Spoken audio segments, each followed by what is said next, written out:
Today, we're going to unlock a forgotten context that could totally change how you read some of the most famous words ever written. Seriously, let's get right into it.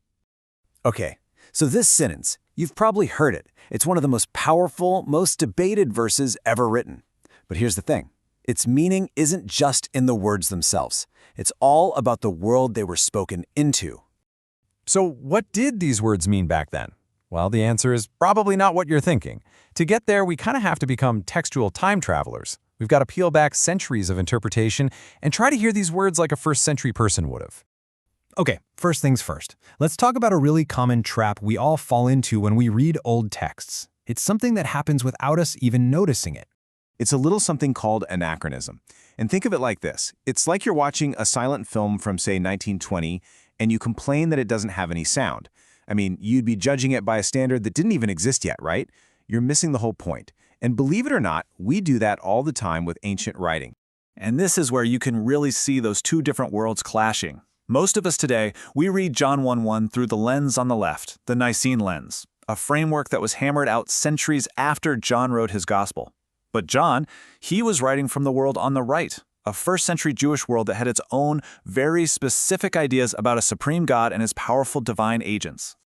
So, if we want to hear these words like they were first heard, we've got to get specific.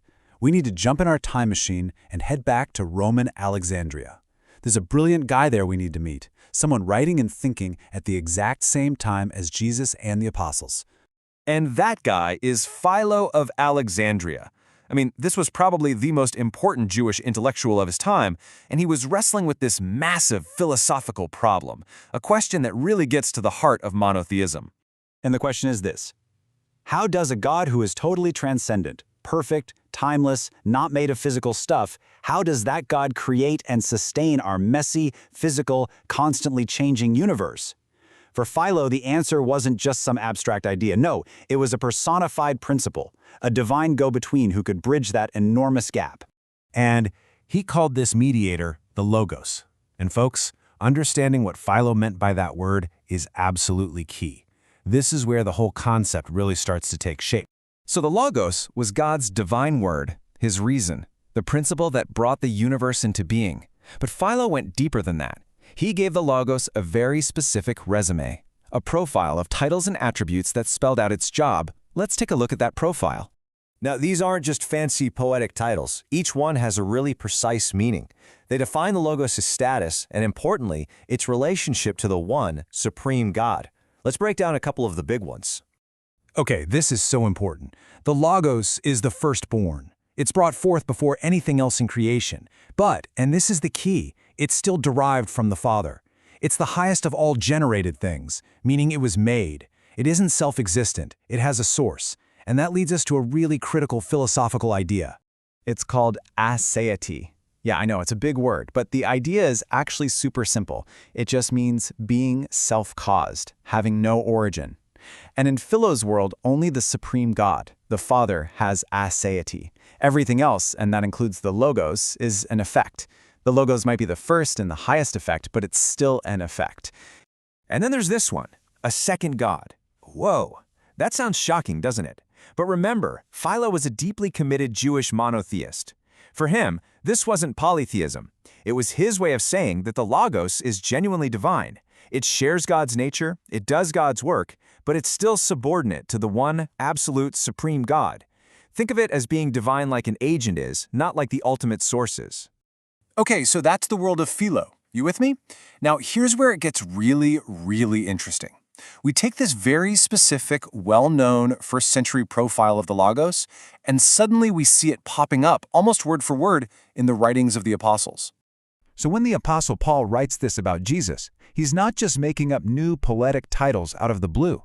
He is reaching into the intellectual toolbox of his day and pulling out concepts that his audience would have immediately understood.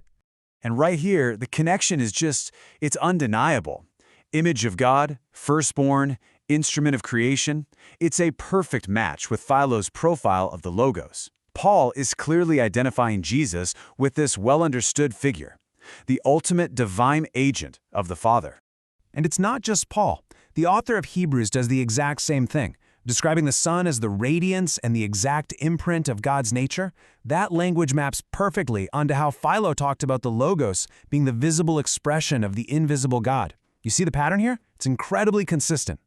So this whole framework, it doesn't just clear up these descriptive passages, it actually solves a little grammatical puzzle, a clue that's been hiding in plain sight this whole time, right back in our opening verse, John 1:1. See, John is super precise with his Greek here. When he says the Logos was with God, he uses the definite article, ton theon, which means the God. It's a title Philo used for the Supreme Father. But then, when John says the Logos was God, he drops the article. It's just theos. He's making the exact same distinction Philo did. There's the God, the absolute source, and then there's the Logos, who is divine in a different sense, like an agent. So what does this all mean? All these titles, image, firstborn, agent, they all point to the same truth. The relationship is one of derivation, not of co-equality. Now, does it mean they have supreme status and authority? Absolutely. But it's always as a reflection of a higher source. An image isn't the original, right? And an agent is never the one who sent them. All right, let's pull all these threads together. When we read the New Testament in its original historical context, a different picture of Jesus emerges. It's still an incredibly exalted one, but it's the one the original authors and their audience would have immediately recognized. And look, this isn't some modern attempt to rewrite things or diminish anyone. It's actually a recovery. It's trying to hear what the apostles were actually saying in the language they were actually using. And in that language, a figure could be genuinely pre-existent, genuinely divine, without being co-equal with the ultimate source of everything. So, what does this all mean for us today? Well, trying to recover the world of the authors doesn't weaken the text. If anything, it makes it more precise. It lets us hear their claims with the same power and clarity as their very first audience did. And it's a great reminder that to really understand what someone said, you have to first understand the world they were saying it in.